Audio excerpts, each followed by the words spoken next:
And then, so we have the moving lines down here, which are steps in time.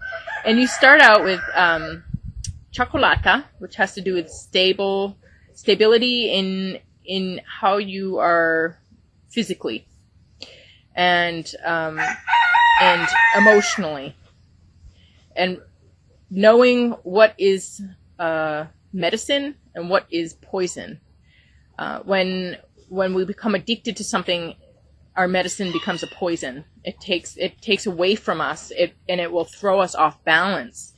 When we become addicted to something, when we're not honoring a medicine, when we're not using medicines in moderation and respecting them, then they go to our detriment, and we start, maybe out of habit, doing something that's not good for us.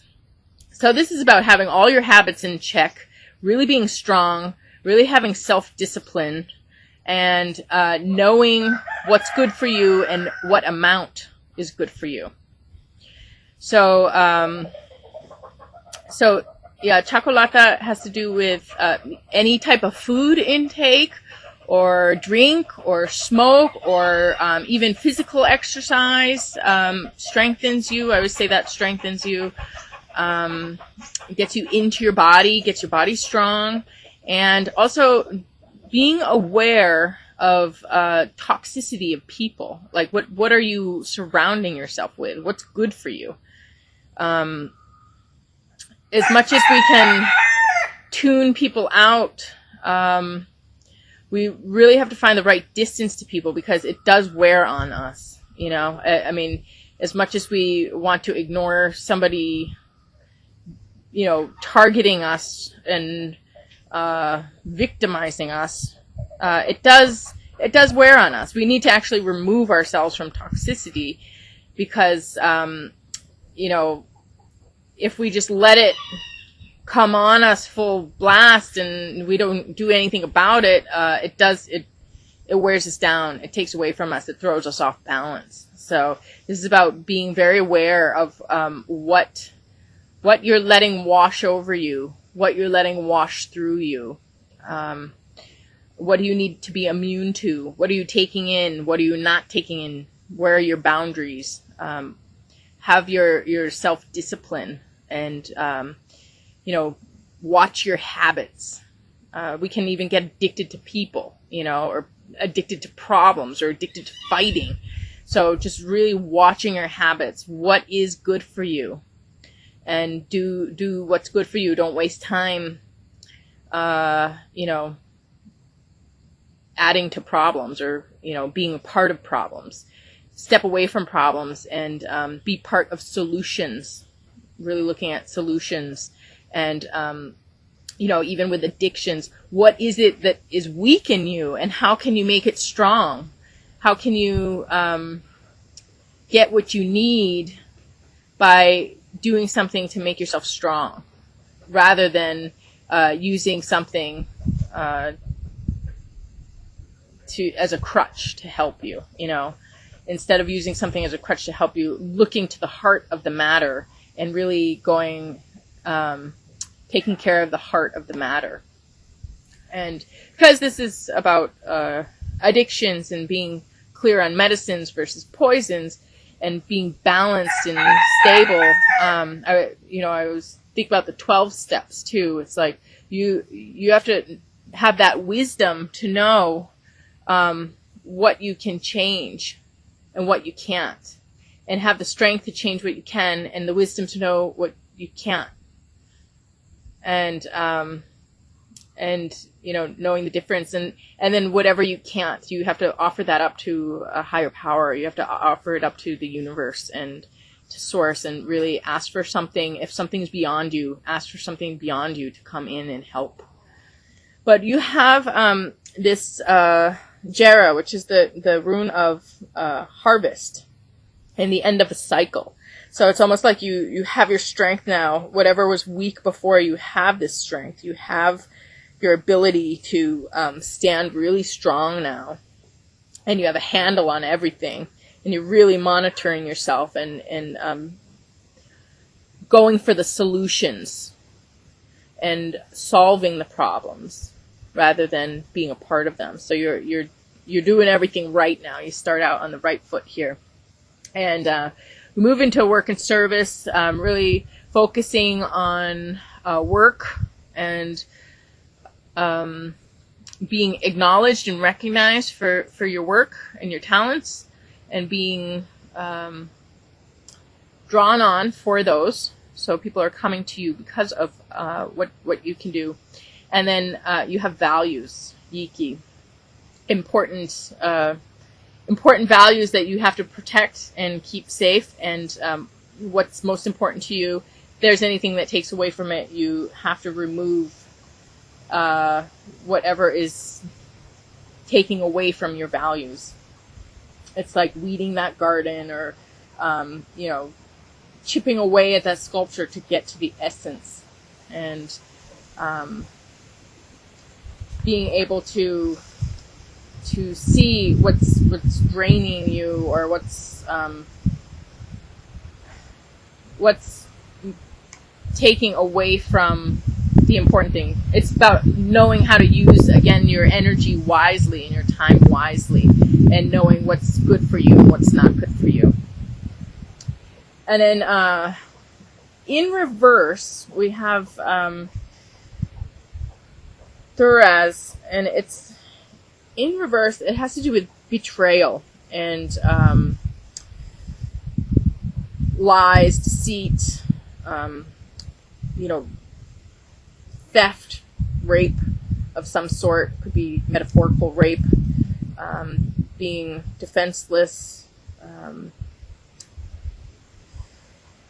having really bad feelings around something. So combined with the work, it's almost like there's something at your workplace or in your realm of work and service that's an issue, but it's not really bothering you too much. You're able to keep it outside of you, and you know what you value. So it's something that you can handle, you can deal with. And again, with wisdom, it's like knowing what you have control over and what you can do about things, and being able to do that. So you're not being overwhelmed by this betrayal or lies, or whatever danger there is. It's like you are able to you're stronger than that, and you're protected, and you're able to remove the hate or the bad feelings. Hate is anger that's stuck, and anger that gets stuck is usually because you're still in the situation, or you're still vulnerable for some reason. Anger is a natural emotion that is not meant to be a bad thing. It's meant to be an indicator of when we're being violated. We need the wisdom to understand our emotions. When we are angry about something, somebody's doing something to us. That's why we're angry. And then what are we going to do about it? If we stay stuck in it and ignore it or put up with it, then we start to hate.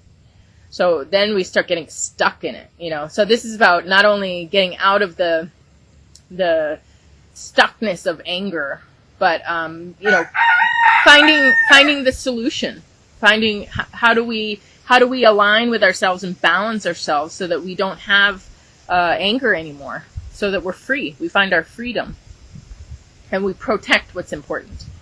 And then the last step in time here has to do with things escalating to the point where they become visible. People burning their own bridges, of evil falling upon itself, exhausting itself. Bad things can't go on forever. They're unstable. They can have a good run, but they're unstable. They're not eternal. Good things that come about that are stable, they become eternal. So what really truly serves us, what really truly advances us, what's great for humanity, and is pure in mind and heart, whatever has that purity, it becomes a stable state. It becomes the eternal. So this is whatever is negative, kind of getting maybe too much power, and when the negativity, when the bad things get too much power, they can't handle it because it's illegitimate. They stole the power, or they deceived people to get power. So then when they get the power, well, they can't really do much with it because it was, not authentic. They weren't authentic. So, when you can only play a game for so long before your game's found out. So this is about the game being found out with Rhea, and things escalating to the point where they get corrected.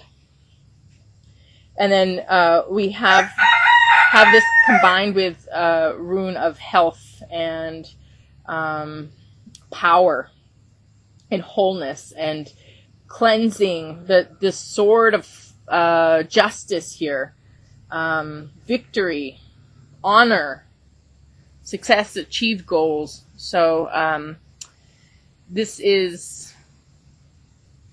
it's funny because it doesn't seem like there was much effort to receive the success or the honor. It's just that whatever the problem was kind of falls away. It falls upon itself. The evil trips and falls flat on its face, and there you go. That's over with. The truth comes to light, and everything is seen for what it is, and then all of a sudden you have the power, the victory. You have the honor of having your name cleared, because that's what Rhea is, having your name cleared. Having the story come to light when there's a false story, an illusion that has been created. It gets punctured. It is found out. The conspiracy is uncovered. Everybody can see the conspiracy now. It's known. So we have this. Yeah, I mean, this whole row is great except for this one rune in reverse here. But even with this in reverse, with these, the strength of, it's almost like your energy's too high, your vibration's too high to let this really do anything. So it just, can't get very far. And then maybe as it is not able to get very far, it's not able to, when this, sneaky behavior, when this person can't, live out their little con artist game, then they start to get irritated and anxious, and then this escalation here, they're not happy, they're not, they're not getting all of the false authority, they're not able to, deceive people. That makes them very unhappy. and they start acting out, and then things become clear. So then we have what is healing, what's getting better, and this is a concept of knowingness, of understanding, and then a quick change and shift and change. Hold on, my phone is doing something. 1 second. Okay, sorry about that. Some noises I had to go check out. But anyway, with Bina we have relationships coming to light, transmission of information, transmission of knowledge, and really a sense of who you can trust and who you cannot. So it's like, a lot of times people will believe someone, but then as time goes on, it's like, you can see sincerity. All of a sudden, when you put things to the test, you can see how deep a person is or how shallow. So it's like sincerity. So the sincere person, the real person, is able to transmit knowledge, transmit information, provide a picture of an accurate picture for others, enlightenment, being able to wake people up to truth. And we have this adjustment. Cinnabarite is the quickest refractive power. So there's the quickest shift and change in direction of something that causes an adjustment. So there's actual an adjustment in the structure, an adjustment in the foundation for the better. And what doesn't kill you makes you stronger. She's also the elixir for immortality. The Chinese believe it is a type of mercury where mercury can kill you. It's very poisonous, but if you practice it in small doses, it actually can strengthen your body and be like an elixir for immortality, make you stronger. So we have this rune, Uraz in reverse, which has to do with weakness, feeling overwhelmed, being obsessed with things, feeling suppressed, being ignorant, just kind of impulsive, and just a lot of times when people get confused, they get angry and violent, and and it has to do with ignorance too, not really being able to see or understand what's going on. But we have this in the healing position with knowledge, transmission of information, clear vision, awakening, and adjustment. So this is an excellent healing. And it actually really mirrors this last step here. It's really talking about, this is the overall healing, which is this last situation here. Already you have the strength. Already you have the ability to kind of have your strength or immunity to something negative here. And then as things escalate and things become clear, you have this adjustment and awakening, not just for you, but for other people too. And this clearing up of confusion.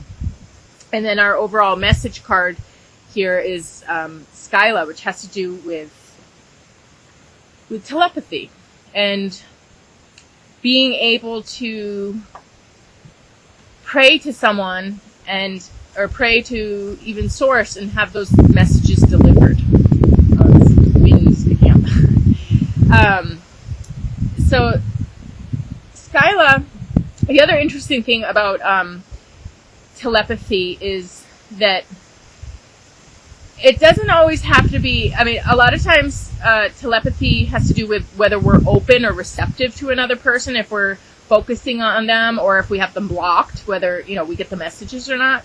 But at the same time, even if we, are blocked in some way, often I find the messages come through other people. People channel information. Like, oddly enough, you start hearing people say things, and it's really weird. You hear the same thing over and over again in different places from different people. And, they're like messages, they're signs, or it's so bizarre that you have to kind of listen to it or take note of that, So telepathy can come through other people. People can channel messages for you as well, if you are blocked in some way. So be listening for just odd things that you hear. You can also get information through dreams. Dreams are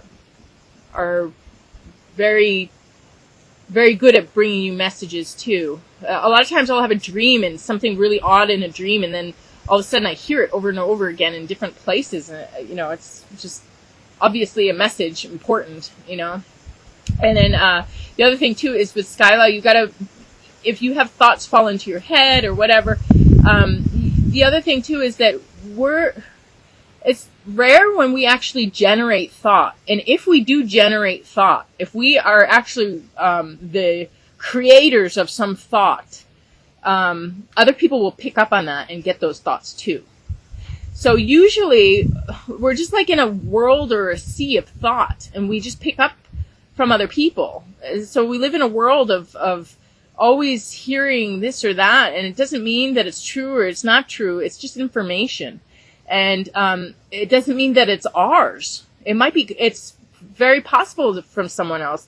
I really get irritated by the belief, there's, I guess, a Jungian belief that everything in a dream has to do with yourself. It's what you think. And I totally disagree. I couldn't disagree anymore. It has to do with the collective thought. Somebody thinks this. And actually, the reason you're dreaming of it, sometimes you think that, but if you think that and you're dreaming it, you're like really, it's something that you need to pay more attention to. It needs to be more conscious. That's why you're dreaming it.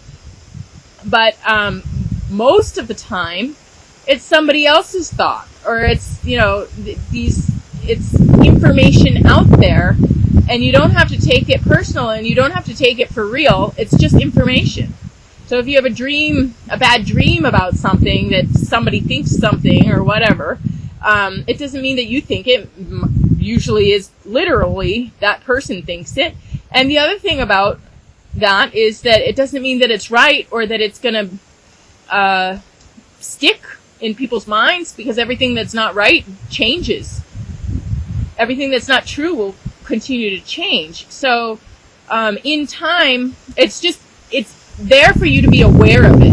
As you put your attention on it, as you put your awareness and attention on it, oh my gosh, everything's blowing, then things change. Just the act of the attention changes things. 1 second. We just had Cinnabrite blow off the porch. I'll go get her. And we also had, so my deck sitting over here, we had blessings and protection blow away. So, okay, I've got back our protection and our blessings, and quick change is down on the bottom of the house right now. So, anyway, little bit chaotic here with all this wind. But going back to this message here with Skyla, it's important to take the messages as just that, messages. That's it. It's a message. What are you going to do about it? And you have a relationship that changes everything. Really positive. Your whole personality, your outlook, everything changes from meeting this person. It's a really important encounter, a really important connection. It changes everything. Even if the relationship doesn't last forever, the lessons and the love and the growth changes you forever. And you have this forward progression that never is totally solid and stable. You never, reverse from that. And so look for strength in your relationship. Maybe there's some important person that is trying to bring you messages or influence you in some way, in a very positive way. And then you also have Little Pumpkin, which is about things coming into your life and changing the way you relate to the world. It's like having a baby, and all of a sudden your entire relationship, your dynamics with the entire world changes when you have something new that becomes born in your life that you identify with and are interconnected with.